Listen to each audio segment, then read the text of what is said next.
ሰላም እንዴት ናችሁ? ይሄ በጣም እንግዲህ በአንጻራዊነት ብዙ ጊዜ ከምሰራው ቪዲዮ አጭሩ ይሆናል ብዬ አስባለሁ። ማለት ነው እንግዲህ እንደምትከታተሉኝ ሰዎች ልታውቁ እንደምትችሉት በአብዛኛው ቪዲዮቹ 59 ደቂቃ ወይም ልክ ነው ክሎስ ቱ ዋን አወር ናቸው። ይሄኛው ግን አጭር ነው የሚሆነው ምክንያቱም ትላንትና አንድ የሰራሁት ስህተት ስላለ እሱን ለማረም የምሰራው ቪዲዮ ነው እና ማረማት ነገር ደግሞ ቆይታዋ የአንድ ሰዓት ከ48 ደቂቃ ሶሪ 1 ደቂቃ ከ48 ሰከንድ ነው። ክሎስ ቱ 180 ሰከንድስ እና ቱ ቢ ኦነስት እንትኑን ምንድን ነው ስህተቱን ትላንትና አይቼዋለሁ ማለት ኤዲት ሳደርገው ቪዲዮን ግን ከነበረ ሁኔታ አንጻር እንግዲህ ውሳኔው ትክክል ይሆን አይሆን ሌላ ጉዳዩ ነው። ከነበረ ሁኔታ አንጻር ዝም ብዬ ማለት ቪዲዮን ከነ ስህተቱ ከዛች ለአንድ ደቂቃ 48 ሰከንድ ወይ 108 ሰከንድ ከነበረው ስህተት ጋር አብሬ ልልቀቃትና ልልቀቀው አንደኛ ስናት ቢግ ደል ብዬ አሰብኩና ለቀኩት። ብቻ የተለያዩ ምክንያቶች ነበሩ እንደዛ እንዳደርግ ያደረገኝ። አሁን ግን ላስተካክለው ብዬ አሰብኩ። ስለዚህ ከ44ኛው ደቂቃ 32 ሰከንድ እስከ 47ኛው ደቂቃ 10ኛው ሰከንድ አይዶ ነው እንግዲህ ነው ትዕግስቱ ኖሮት የሰማው ሰው ካለ እና እዛ ድረስ ድረስ ካለና እዛ ጋ ያልኩትን የሚያስታውስ ሰው ካለ ፎር ሰም ሪዝን ሚስቴኩን ካየው ሚስቴኩን እኔም አይቼዋለሁ ብዬ ለማረም ነው የመጣሁት ማለት ነው። እንግዲህ ስህተቱ ምንድን ነበረ? እንግዲህ እዛ ቪዲዮ ላይ ኢኮኖሚክስ በሚለው ተከታታይ በ76ኛው ቪዲዮ የሰራ ነው ማወራው ሀሳብ ምንድን ነው ማለት ከጽሁፉ አንጻር ከምቃኘው ጽሁፍ አንጻር እየተባለ የነበረው ነገር ምንድን ነው? ይሄ ኦልድ አግሬሪያን ኮር የሚባለው የራሻ አካባቢ ምንም እንኳን መሬቱ ለማማ ቢሆንም እንደገና ደግሞ መሬቱ ለማማ ቢሆንም ብቻ ሳይሆን በዛ አካባቢ የሚታረሰው ምርትን ትርፍ አውጥቶ ገበያ የመሸጥ አውሮፓ ገበያ ውስጥ የመሸጥ እድሉ ቢኖርም ነገር ግን ለገበያ ስላልተጋለጠ ለገበያ ማለት ማርኬት ኦፖርቹኒቲው ቢኖርም ማርኬት ዲፐንደንሲ ስላልተፈጠረ በገበያ ላይ ተደጋፊነት ስላልተፈጠረ to say it in the right words እሱ ባስቀመጠበት መልኩ for this reason although the region produced large quantities of grain its agriculture remained technically rudimentary and was linked to markets primarily by the serf's owner capacity to coercively redistribute the products of serf's labor ነው የሚለው እና እንግዲህ እዚህ ጋር ያለው ሀሳብ አሁን ወደ አማርኛ ስትመልሱት የሚለው ምንድነው ምንም እንኳን አካባቢው ብዙ ሰብል ማለት ብዙ አዘርት ቢያመርትም እንትኑ አግሪካልቸሩ በቃ መሰረታዊ ማለት ማደግ የሚገባውን ያክል አላደገም። ያመርታል፣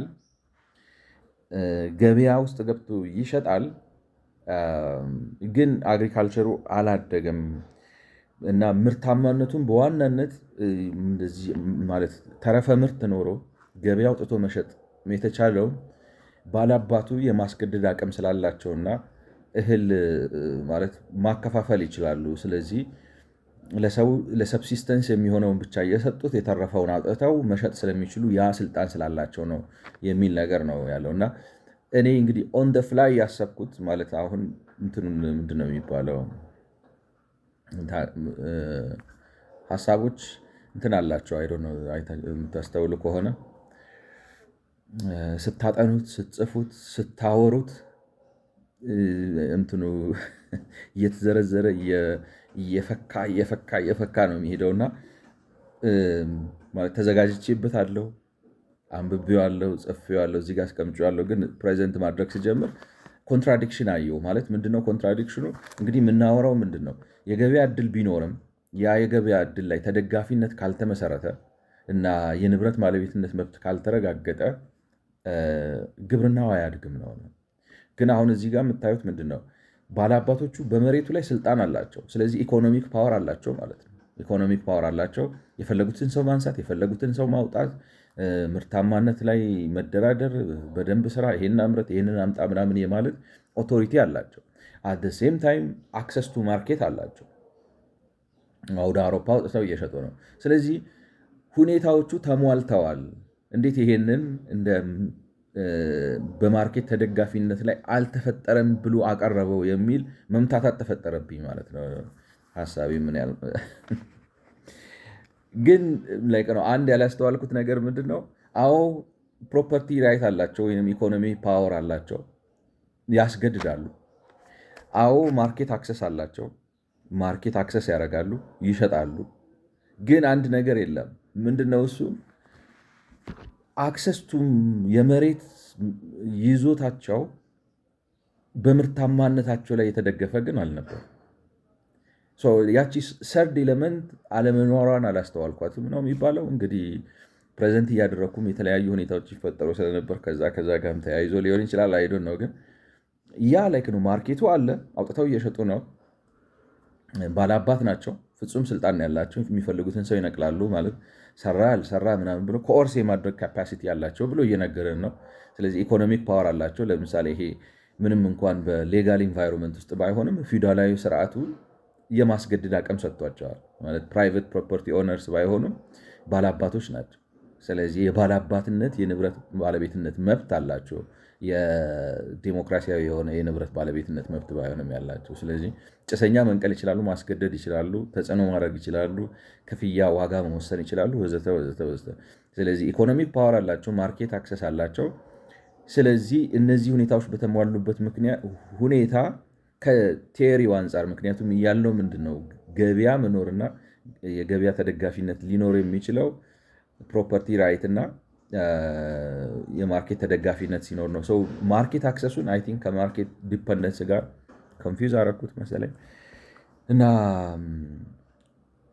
አንደ ኖርማል ሰርከምስታንስ እንትኑ ይሄ አብዮቱ መጥቶ ኢማንሲፔሽን አክት 1861 ኢማንሲፔሽን አክት መጥቶ አስገድዶ ገበሬዎቹን ነፃ ባያወጣቸው ኖሮ እና በይዞታው ባለበት ቢቀጥል ኖሮ የነዚህ ባላባቶቹም ይሄ ኦልድ አግራሪያን ኮር የሚባለው ራሻ ውስጥ የነበረው ግብርናም ፕሮዳክቲቭ ሆኖ ወደ ኢንዱስትሪያላይዜሽን ይለወጥ ነበር ብዬ አስባለሁ። ብዬ ግን ላይክ ነው እንደዚ አይነት ነገር ተምታትቼ አለፍኩኝ እና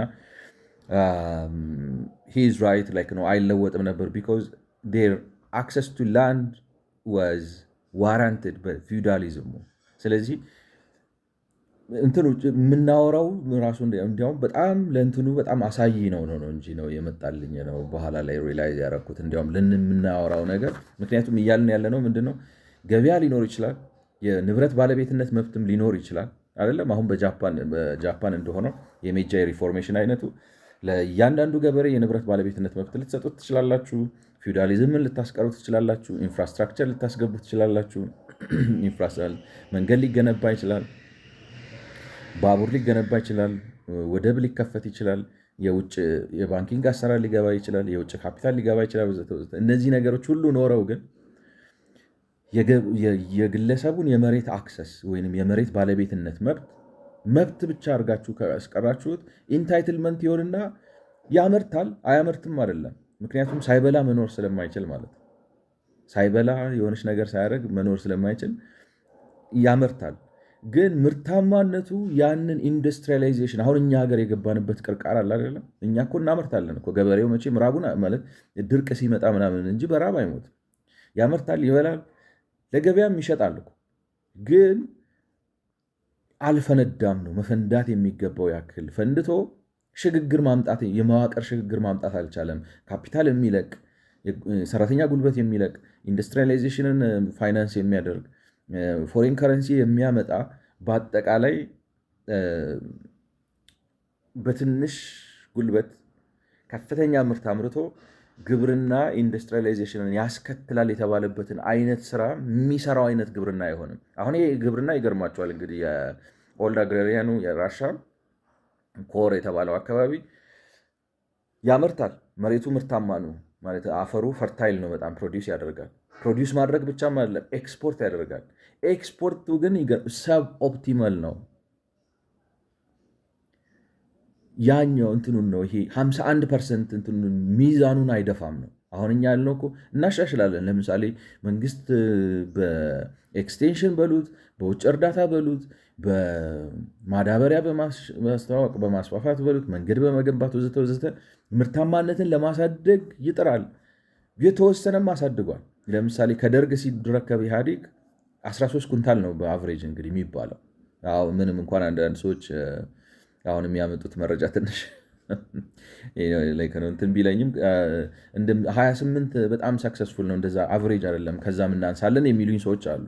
ኤኒዌይ ግን እንግዲህ በደርግ ሲረከብ በደርግ ጊዜ በሄክታር 13 ኩንታል ነው። ኢህአዲግ ለፍቶ እንግዲህ 33 ዓመት ምናምን ለፍቶ ብልጽግናንም ጨምሮ አሁን ያለበት ደረጃ 28 ነው። ኦልሞስት 100% አድጓል በ33 ዓመት ውስጥ ወራይቨር ከ1983 አሁን በ34 ዓመት ውስጥ 100 ምናምን ፐርሰንት አድጓል። ከእጥፍ በላይ ጨምሯል ምርታማነቱ። ስቲል ግን ከዓለም አቀፍ አማካዩ ነው ከፍተኛው ፐርፎርማንስ ሳይሆን ከአማካዩ ጋር ስታነጻጽሩ ፐርፎርማንሱ የ11 ኩንታል በሄክታር ጉድለት አለበት እና ኦፕሬት ያደርጋል እኮ አሁን የኢህአዲግ የመሬት ሊዝ ፖሊሲ ወይም ህገ መንግስታዊ የሆነው መሬትን ሊዝ የሚያደርገው ገበሬውም እኮ ነው። አሁን ገበሬው አርሶ አሁን አዲስ እንግዲህ አሁን በብልጽግና ዘመን ክላስተር ምናምን ስንዴ ኤክስፖርት እናደርጋለን ብለው ለፖለቲካ እንዲመቻቸው ብለው ገበሬውን እያስመረሩት ነው የሚለው ነገር እንሰማለን። እሱ ነው በተግባር ምን ያህል እንዳለ ባላቅም ገበሬውን እያበሳጩት ነው ምናምን ይባላል። ግን አትሊስት እኔ እስከማውቀው ገበሬው አርሶ የሚያርሰው ማለት በምርቱ ላይ ባለስልጣን ነው። ሲፈልግ ይበለዋል፣ ሲፈልግ ጎተራ ያስቀምጠዋል፣ ሲፈልግ ለከብቶቹ ቀለብ ያደርገዋል፣ ሲፈልግ ገበያ አውጥቶ ይሸጠዋል። ማለት መሬቱን በፕሮፐርቲ ይዟል። ሊዝ ነው። 99 ዓመት ነው ወይም ምናልባት 99 ዓመት ይሰጠዋል። የራሱ ነው። ካልተሰሰትኩም ማውረስም የሚችል መሰለኝ ካልተሰሰትኩ እና አሁን ያደርገዋል መሬቱን እኮ ግን ያመርታል፣ አምርቶም ይሸጣል። ገብቶች ከቻለ ቢሆን ኖሮ ማለት አሁን ለምሳሌ ሰውየው ገበሬው በራሱ ታታሪነት ምርታማነቱን በሄክታር 40 ኩንታል 50 ኩንታል 70 ኩንታል አስገብቶ ቢናጥጥ መንግስት አይዶን ነው ላይ አይታወቅም ፕሮሊቴራይዝ ሊያደርግ ነው፣ ሰራተኛ ሊሆን ነው፣ የመሬት ከበርቴ ሊሆን ነው ምናምን ብሎ ሊመታው ይችላል። አላውቅም እንግዲህ እሱን ምናልባት ደህንነት ምናምን መሆን ሊጠይቅ ይችላል። እሱን ለማወቅ ግን እኔ እስከማውቀው ቢያንስ ሞዴል ገበሬ ምናምን ብሎ ይሸልመው ይሆናል እንጂ ላይመታው ይችላል ብዬ አስባለሁ። ግን ይሄ ሁሉ ራይት፣ ይሄ ሁሉ ማርኬት አክሰስ፣ ይሄ ሁሉ ቴሌፎን አክሰስ፣ ይሄ ሁሉ ጥቃቅንና አነስት ምንድነው ማይክሮፋይናንስ ወዘተ ወዘተ ወዘተ እነዚህን ሁሉ ይሄን ሁሉ መስኖ እርዳታ፣ ይሄን ሁሉ ኤክስቴንሽን፣ ይሄን ሁሉ ማዳበሪያ ወዘተ ግብዓት ቀርቦለት ይሄ ሁሉ ማርኬት፣ ይሄ ሁሉ ኢንፍራስትራክቸር፣ ይሄ ሁሉ ፖሊሲ፣ ይሄ ሁሉ መንግስት ምናምን ተሰጥቶት በሄክታር ግን ምርታማነቱ 28 ነው ላይ ነው የቆመው 28 ኩንታል ላይ። ለምንድን ነው ሌሎቹ ኢንዲኬተሮች በሙሉ እየሰሩ እኮ ነው። የንብረት ባለቤትነት መብት ከሞላ ጎደል አለው። በሊዝ ሆነ እንጂ መሬት ይዟል። በስሙ ነው ያለው። ካርታ ተሰጥቶታል። ኦንሴት የራሱ ነው። ማንም የሚነቅለው ተነስ ምናምን ብሎ የሚያስገድደው አንለስ ነው ኖርማል ሰርከምስታንስ። ለምሳሌ በዛ በኩል መንገድ ሊወጣ ከሆነ ተተኪ መሬት ተሰጥቶ ምናምን ካልሆነ በስተቀር የእሱ ፕሮፐርቲ ነው ምናምን ምናምን። እነዚህ ምን ልበላችሁ ብዙ ማርኬት ፈንዳሜንታል ሲሆኑት ነገሮች ተሟልተውለታል፣ ተሰጥቶታል። በት ስቲል ሰብ ኦፕቲማል የሆነ ፐርፎርማንስ ነው ያለው እና የራሻው ይሄ ነው የሆነው ነው እያለው ነው። ሂዝ ራይት። እኔ ግን የመሰለኝ ምንድን ነው ፓወር ካለው ማርኬት ካለው እንግዲህ ኦን ደ ፍላይ ስለነበርኩ ነው የምላችሁ። ኦን ደ ፍላይ ስላችሁ አውሮፕላን እዛ እየሰራሁት በነበረበት ሰዓት ማለቴ ነው። ኦንላይን ስለነበርኩኝ ማርኬት አለው፣ ማርኬት አክሰስ አለው፣ ፕሮፐርቲ ራይቱን ኢንፎርስ የሚያደርግበት ማለት ህጋዊ እንኳን ባይሆን ፖለቲካዊ አቅም አለው። ስለዚህ አብዮቱ መጥቶ ጭሰኝነቱን ባያፈርስበት ኖሮ ምንም እንኳን በበደል ቢሆንም በተጽዕኖ ቢሆንም ማለት የጭሰኛ ጉልበት በመበዝበዝ ቢሆንም ኢንዱስትሪያላይዜሽን ውስጥ መግባት ይችላል ነበር የነበረኝ ሀሳብ። እና እሱን ከሱ ጋር በዚህ ላይ ያለው ይህንን እከራከራለሁ ብዬ አስቀመጥኩትና አይ ወዝ ሮንግ ለማለት ነው ሀሳቤ። ምክንያቱም እስቲል እንደዛ ሆኖ አሁን የኢትዮጵያ ገበሬ አይነት ችግር ነው የሚገጥመው። የኢትዮጵያ ገበሬ እኮ ያመርታል፣ አንዳንዴም ኤክስፖርት እናደርጋለን አለ ምን አንዳንዴ ሳይሆን። ለምሳሌ አሁን ቡና በከፍተኛ ልክ ነው የሀገራችን አሁን ከዚች ከቁጥቁጥ 4 ቢሊዮን ምናምን 1/4ኛውን ቢሊዮን ዶላር የምናመጣው ከቡና ነው ማለት አይደለም። ቡና ኤክስፖርት እናደርጋለን፣ ግን ከዚህም በላይ ኤክስፖርት ማድረግ እንችል ነበር ነው ማለት። ማድረግ እንችል ነበርን ብቻ ሳይሆን አሁንም እኮ ያሻሽላል መንግስት። የሆነ ነገር አድርጎ ደግሞ የሆነች ነገር ቁጥ ያሻሽላል። መዋቅራዊ ለውጥ የሚያስከትለውን አይነት መሻሻል አይሆንም። ለምን? የመሬት ባለቤትነት መብቱ ከምርታማነት ጋር ተያያዘ መብት ነው። 28 ኩንታልም አመረትክ፣ 19 ኩንታልም አመረትክ፣ 19 ኩንታል ስላመረትክ መሬትህ ካንተ ይወሰዳል የሚል አስገዳጅ የገበያ ህግ አሰራር የለም። በ19 ኩንታልም ሰውየው አሁን ለምሳሌ አንድ ገበሬ በ19 ኩንታል በ6 ወር ቢያመርት ከአንድ ሄክታር ላይ እሱም በልቶ ልጆቹንም አብልቶ የሆነች ነገር ለገበያ አውጥቶ ሸጦ ዘይት፣ ጨው ምናምን ገዛዝቶ መኖር የሚችል ይመስለኛል። 28 ኩንታልም ቢያመርት ትንሽ ገቢው ጨምሮ መኖር ይችላል። አሁን ጥያቄያችን ምንድን ነው? ከአርባ ማለፍ አለብን ስንል ደግሞ የሆነ አንዳንድ ጠብ አንዳንድ ገበሬ ሳይሆን በሀገር አቀፍ ደረጃ በአቨሬጅ ሲወጣ በሄክታር ኢትዮጵያ ውስጥ ምርታማነት በሄክታር ከ40 ኩንታል በላይ ሆኗል የሚለው ያን ጊዜ ነው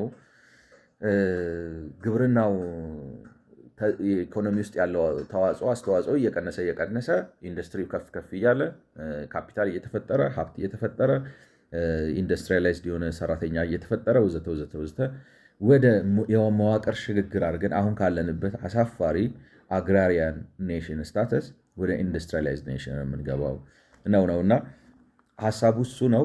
ስለዚህ ራሻ ነው ይሄ ኦልድ አግራሪያን ኮር የተባለው አካባቢ እውነት ነው። ከጃፓን ጋር ስታነጻጽሩት ስታርክ ነው። ምክንያቱም መሬቱ ምርታማ ነው፣ ኤክስፖርት አክሰስ አለው። ግን አግሪካልቸሩ ስታግኔትድ አድርጎ ሩዲመንተሪ ሆኖ ነው የቀረው። ለዛውም እንግዲህ ኢማንሲፔሽን አድርጎ ማለት ነው። አልተሳካለትም፣ አልሄደም፣ አልወጣም፣ በጥሶ አልወጣም። ዋይ ቢካውዝ ማርኬት አክሰስ ኢዝ ናት ኢነፍ።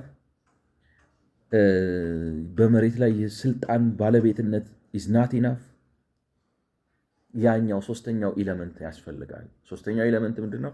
በምርታማነትህ ልክ ነው ምርታማ በሆንክበት መጠን ልክ ነው የመሬት ባለቤትነት መብትህ የሚረጋገጠው። ስለዚህ መብትህ ይኖርሃል፣ ግን ያ መብት ቀጣይነት የሚኖረው ማስገድ እንትን ስትል ነው። ምርታማነት ፐርሄድ ፕሮዳክቲቪቲ እየጨመረ ቴክኖሎጂ እየተጠቀምክ እያሰፋህ እያሳደግክ ሄደ ከ28 የገፋህ በአጭር ጊዜ በ5 ዓመት ባልሞላ ጊዜ ውስጥ 40 መግባት አለብህ። ካልገባህ ታክሱን አናት ላይ ከምሬ መሬቱን ካንተ ወስጄ እንደዛ ለሚያመርተው ሰው አሳልፌ እሰጠዋለሁ የሚል መሆን አለበት ነውና እችነች መታረም ያለባት። እንግዲህ 19 ደቂቃ ምናምን ስለሰማችሁኝ አመሰግናለሁ። አይ ሆፕ እዛኛው ላይ እንግዲህ ያልኩት እንዳልኳችሁ ከ44ኛው ደቂቃ 44ኛ ደቂቃ 32 ሰከንድ እስከ 47ኛ ደቂቃ 10ኛው ሰከንድ ባለች ውስጥ ነው ስህተቱን የሰራሁት። ይሄ ያስተካክለዋል ብዬ አስባለሁ። ስለሰማችሁኝ አመሰግናለሁ። መልካም ጊዜ